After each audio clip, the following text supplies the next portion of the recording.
Quase 80% dos brasileiros se automedicam, atesta a recente pesquisa do Datafolha. A maioria no país se automedica até quando tem receita médica. Meu convidado hoje é Salles Araújo Guedes, presidente do Conselho Regional de Farmácia. Boa tarde, Salles.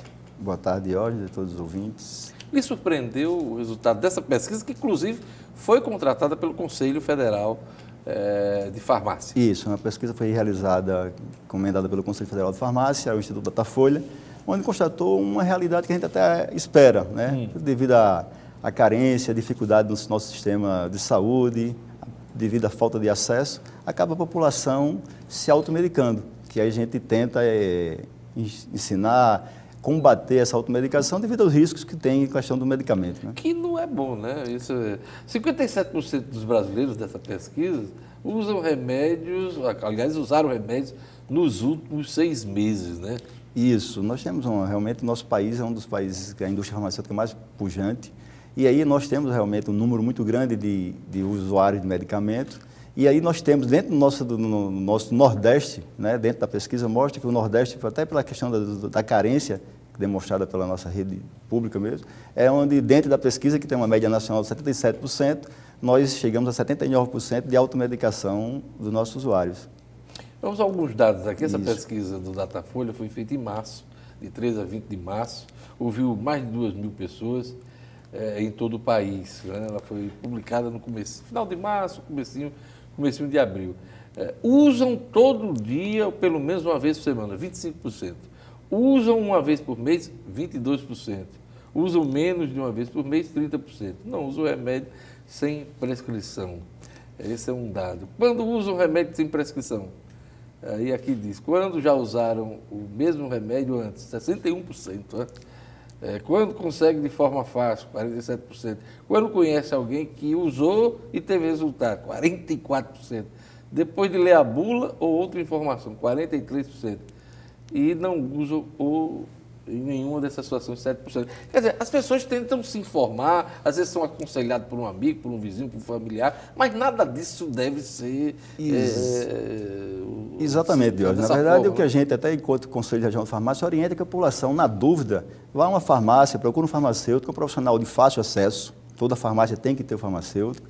Então, ele está lá para dar orientação. Isso é lei. Toda farmácia tem que ter um farmacêutico. Isso é lei, e nós temos o Conselho tem esse papel de fiscalizar para que isso aconteça. A população tem direito a ter essa assistência do farmacêutico, de forma gratuita, lá na farmácia. E a gente, assim, a minha dor de cabeça não é igual à sua. Às vezes, o motivo da minha dor de cabeça... Até porque minha cabecinha é maior, viu? Isso, tá vendo?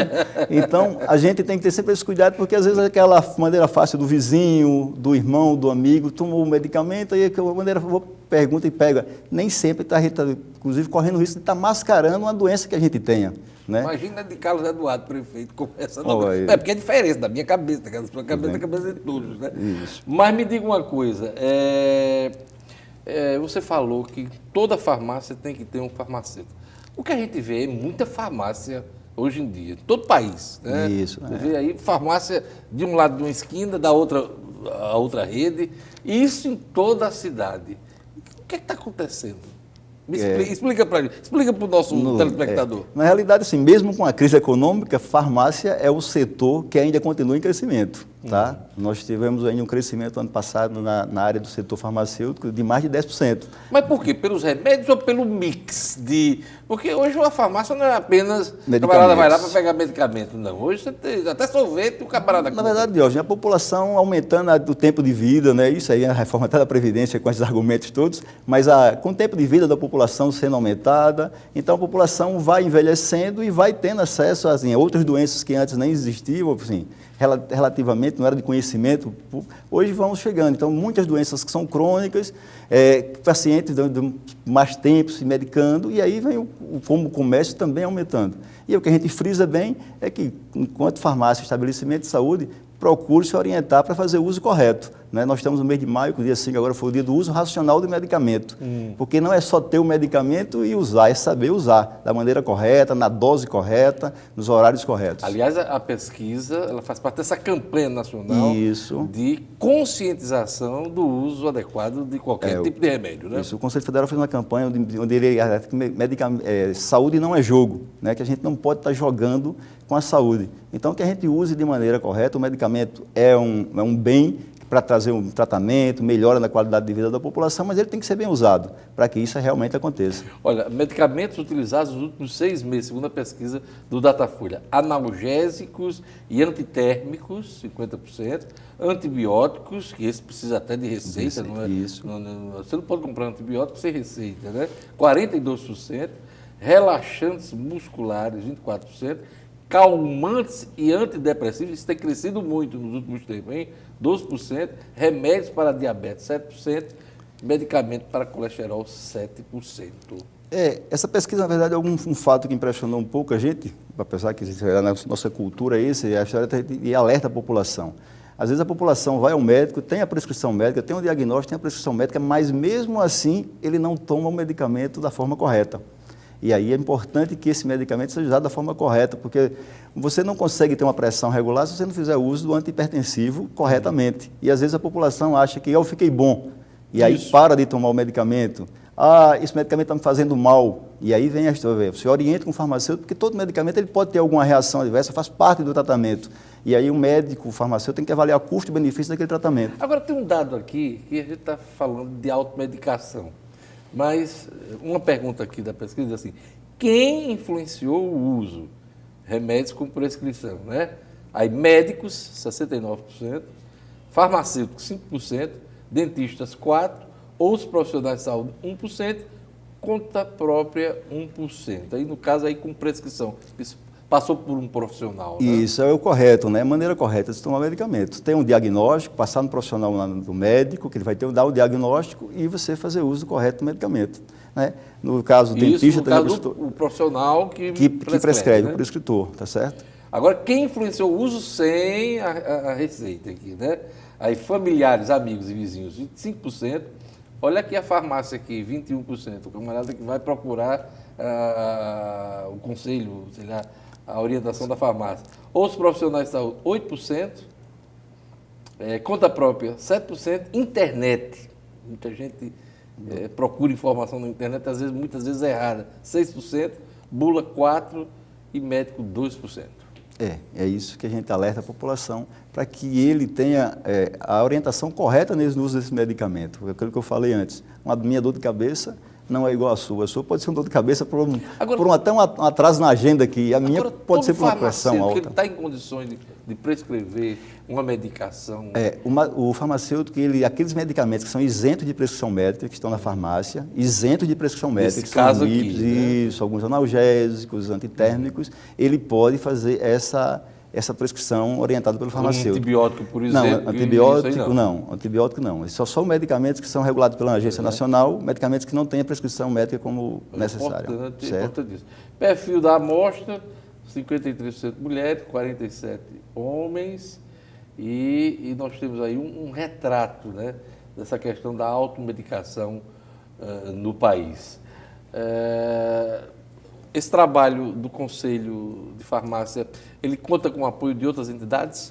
Na verdade, isso é do sistema do Conselho, como Conselho Federal e Conselhos Regionais, né, que fez essa pesquisa para alertar a população sobre o uso correto, está orientando a população mesmo para que não faça o uso de maneira correta, né. A gente até falou na questão do próprio antimicrobiano, é um risco para a população, assim, os pesquisadores já falam no nosso futuro breve de simples bactérias que antes era tratado com poucos simples antibióticos, hoje já começam a ficar resistentes para o uso indiscriminado, o uso incorreto. Por isso que veio até depois a legislação proibindo, né, limitando a compra perante receita médica, receita e retenção da receita. Né? Pois é. Por último, eu queria saber, não sei se vocês acompanham essa questão também, a gente está vendo aí que está faltando medicamento na rede pública de saúde, principalmente para os pacientes crônicos e pacientes com tratamentos mais graves. Qual é a posição do Conselho diante desse aspecto? tem a ver com a rede pública, né? Isso. Nós fiscalizamos a rede pública também, tá certo? Não só a questão, inclusive, assim, o acesso da população aos medicamentos. A gente tem problemas, inclusive, e já vem histórico, aí a gente sabe... Vocês também cobram. Cobramos dos públicos, através até junto com o Ministério Público, também encaminhando relatório para o Ministério Público, da necessidade da aquisição, porque o desabastecimento público é uma realidade E como é que está a situação do Rio Grande do Norte aqui, diante desse trabalho de monitoramento de vocês? Eu vou dizer que melhorou um pouco, mas está longe de uma realidade que a gente queira, tá certo? Porque, na verdade, o Estado, com essa crise financeira, o Estado passa por dificuldades desde processos, a elaboração de processos, licitações, etc., a própria aquisição de medicamentos, com débitos a fornecedores, etc. E a gente vem fazendo essa cobrança, né, com relação à quantidade de profissionais que a gente sempre bate com relação aos públicos, porque o farmacêutico a gente entende que é uma questão do investimento do órgão público mesmo, que a gente ainda encontra dentro dos órgãos públicos, setores ainda com pouca mão de obra, RH, com dificuldade de profissionais, que é quem faz o processo licitatório, quem faz todo o trâmite de caminhar. E sem esse profissional acaba esse serviço não acontecendo. É isso aí. Eu queria agradecer a presença de Salles de Araújo Guedes, presidente do Conselho Regional de Farmácia aqui, esclarecendo, comentando essa pesquisa recente do Conselho Federal de Farmácia sobre a automedicação no país. Obrigado, Salles. Estamos à disposição, velho. É isso aí. O RN Acontece vai ficando por aqui. Obrigado pela audiência. Siga com a programação da Band Natal. Vem aí, Robson Carvalho, com o Boa Tarde Cidadão. Veja a reprise dessa entrevista no portal nominuto.com. O RN Acontece volta amanhã. Até lá.